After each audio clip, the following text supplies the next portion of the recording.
என்னை தேடும் இறைவனே, உம்மை நாடி வருகிறேன்.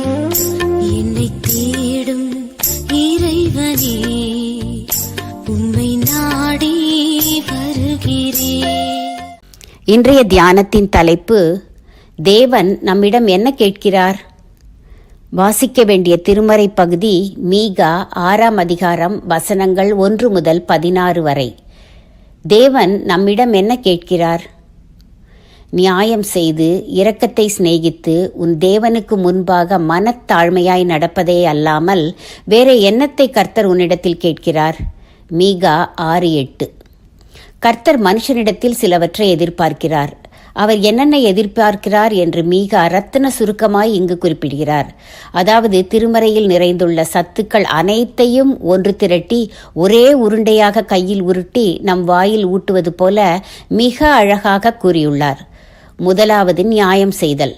நம் வாழ்க்கையில் சொல்லில் செயலில் எல்லாவற்றிலும் நேர்மை இருக்க வேண்டும். இந்த நேர்மை நாம் மற்றவர்களோடு கொள்ளும் தொடர்புகள் எல்லாவற்றிலும் பரிணமிக்க வேண்டும்.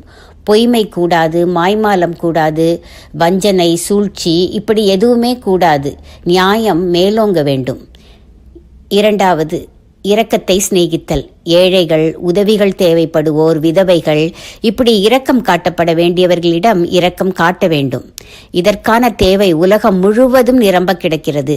அதுவும் இந்தியா மாதிரியான நாடுகளில் சமுதாயத்தின் மீது அக்கறை கொண்டு செய்ய வேண்டிய சேவைகள் அநேகம் உண்டு.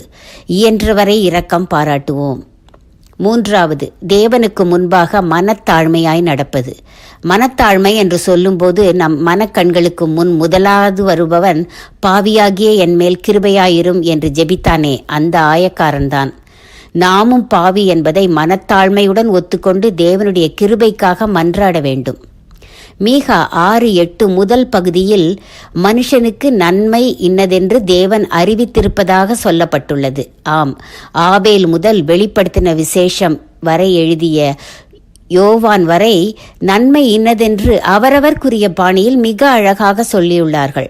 அந்த நன்மைகளை அறிந்து கொள்வோம். மேலும் தேவன் கேட்கிறபடி நியாயம் செய்வோம், இரக்கத்தை சிநேகிப்போம், தேவனுக்கு முன்பாக மனத்தாழ்மையாய் நடப்போம்.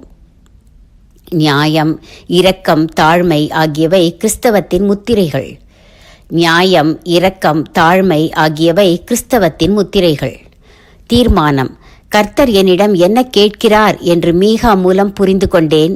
நியாயம் செய்வேன், இரக்கம் பாராட்டுவேன், மனத்தாழ்மையாய் நடப்பேன்.